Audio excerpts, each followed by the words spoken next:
आदत से मजबूर।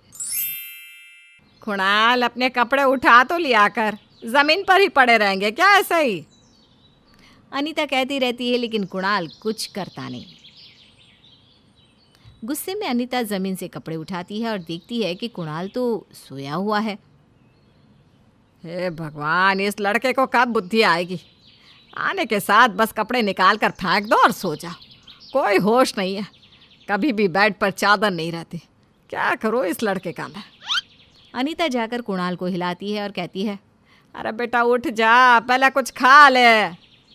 माँ अभी सोने दो ना मुझे। कुणाल टस से मस्त नहीं होता और अनीता अपने माथे पर हाथ धर उसके कमरे से चली जाती है।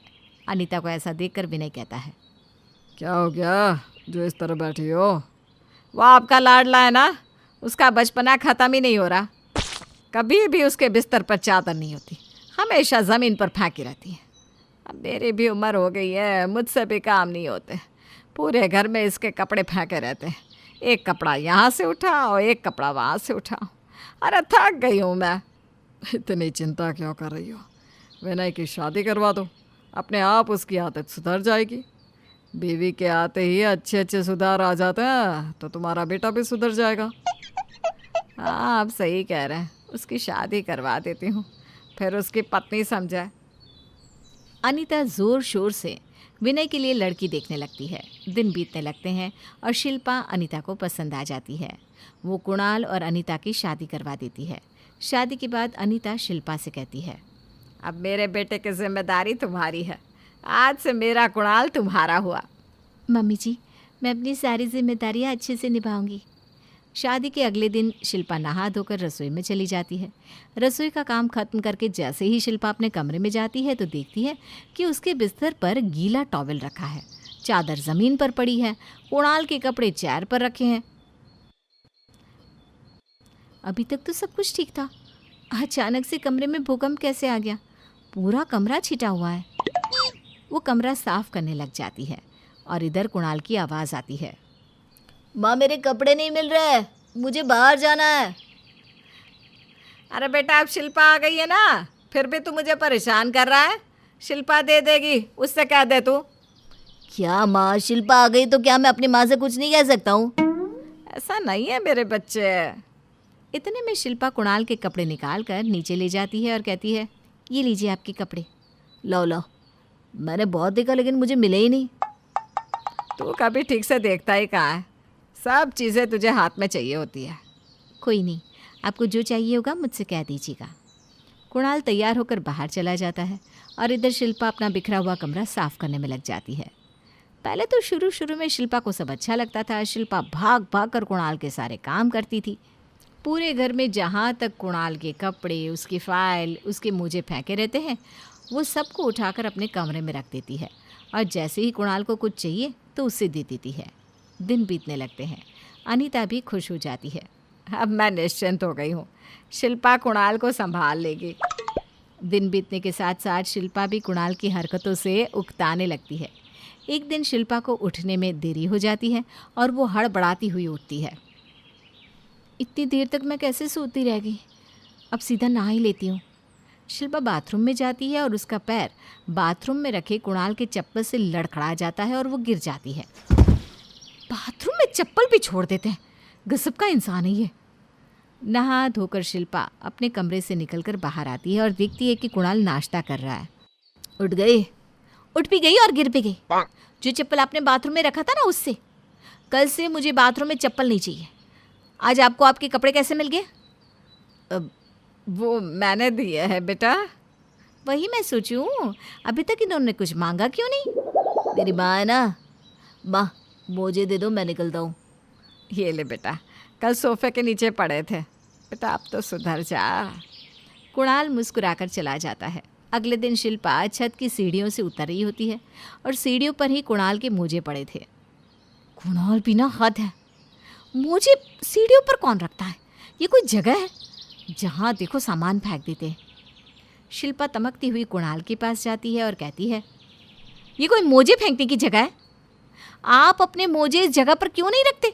सीढ़ियों पर पड़े थे और फिर मैं इधर उधर खोजती रहती हूँ। शिल्पा की इतना सुनाने के बाद भी कुणाल कुछ नहीं कहता और लैपटॉप पर लगा रहता है। कुछ सुनाई नहीं दे रहा है क्या?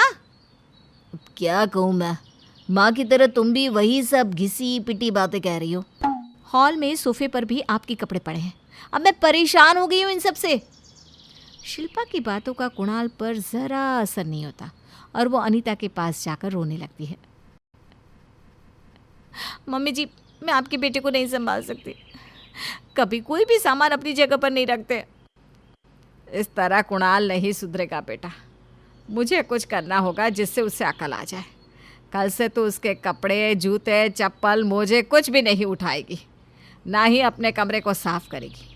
और मैं भी उसका कोई काम नहीं करूँगी, तब जाकर उसे समझ में आएगा कि वो क्या गलती कर रहा है। मम्मी जी, आपका बेटा इतना सीधा नहीं है जो इतनी आसानी से सुधर जाएगा। मुझे नहीं लगता कि इन्हें कोई फ़र्क पड़ेगा इन सब से। अरे कोशिश करके देख लेते हैं, इसमें बुरा ही क्या है। शिल्पा और अनीता एक हो जाती हैं। शाम को रोज़ की तरह कुणाल घर आता है और अपना बैग सोफे पर फेंक देता है। अपने कपड़े बदल कर बेड पर लेट जाता है। बहुत थक गया हूँ, आज घर का खाना खाने का मन ही नहीं कर रहा। पिज़्ज़ा ऑर्डर कर देता हूँ। कुणाल पिज़्ज़ा ऑर्डर कर लेता है। थोड़ी देर में डिलीवरी बॉय पिज़्ज़ा लेकर आता है।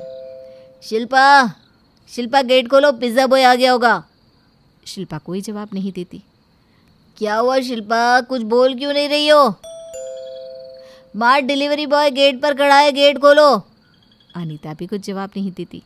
दोनों सास बहू एक कमरे में बैठी रहती है और एक दूसरे से कहती है, अब आएगा मज़ा। अब अपना काम खुद करेगा तब इसे समझ में आएगा कि हमें कितना दौड़ाता है ये लड़का। उधर कुणाल कहता है, क्या हुआ, आज कोई सुन नहीं रहा है? शिट यार, अब मुझे ही जाना होगा। कुणाल पिज़्ज़ा लेकर अपने कमरे में चला जाता है और खाकर पिज़्ज़ा का बॉक्स अपने बेड पर ही रखकर वहीं सो जाता है। रात को जब शिल्पा अपने कमरे में सोने जाती है तो पिज़्ज़ा का डब्बा देखकर उसका दिमाग हिलने लगता है। पड़े रहने तो मुझे क्या है, मैं भी नहीं फेंकूंगी। अगले दिन कुणाल उठता है और नहा धोकर अपना टॉवेल बेड पर ही फेंक देता है। कुणाल का बिस्तर किसी खचड़े से कम नहीं लगता। आज लेट हो गया ऑफिस के लिए और मेरे मोजे भी नहीं मिल रहे। माँ, शिल्पा, मेरे मोजे नहीं दिख रहे हैं। अब पता नहीं बेटा, मेरी तो तबीयत ही ठीक नहीं है। छोड़ो, मैं बाजार से नया ले लूँगा। अनीता और शिल्पा भी इसी तरह गंदे में रहने लगती है और एक हफ्ता बीत जाता है। मम्मी जी, एक हफ्ते से मेरे बेड पर पिज़्ज़ा का डब्बा पड़ा है। कुणाल रोज़ आराम से उसी में सो जाते हैं। वो कभी नहीं सुधरने वाले, लेकिन हम दोनों को गंदे में रहने की आदत हो गई है। पूरे घर में उनके कपड़े ही कपड़े हैं। सारे धोए हुए कपड़े अब गंदे हो गए। एक भी कपड़ा अलमीरा में नहीं बचा। बेटा, अब जब धुले कपड़े नहीं मिलेंगे तो वो खुद खोज खोज कर सारे कपड़े धोएगा, क्या पहनेगा? रात को अनीता देखती है कि कुणाल बहुत सारे कपड़े खरीद कर ले आया है। बेटा, ये सब क्या है? तेरे पास तो इतने सारे कपड़े हैं। बस सारे कपड़े गंदे हो गए और मिल भी नहीं रहे कि कहाँ पड़े हैं। रहने दो ना, कौन ही अब खोजेगा। मुझे तो बहुत खुशी है कि तुम और शिल्पा भी मेरी तरह बन गए हो। अनीता अपना माथा पकड़ लेती है और शिल्पा से कहती है, ये लड़का कभी नहीं सुधरेगा। कुछ लोग आदत से मजबूर होते हैं, अब हमें इसके लिए अपनी आदत नहीं छोड़नी चाहिए। वही ना मम्मी जी, पूरा घर कचड़ी के ढेर से कम नहीं दिख रहा। शिल्पा और अनीता पूरा घर साफ करने में लग जाती हैं। कुणाल के एक एक कपड़े खोज खोज कर उसे धोकर वापस उसकी अलमीरा में लगा देती हैं और पूरे घर को वापस चमका देती हैं। अब पूरी ज़िंदगी इसी तरह हम दोनों को इनके काम करने पड़ेंगे मम्मी जी।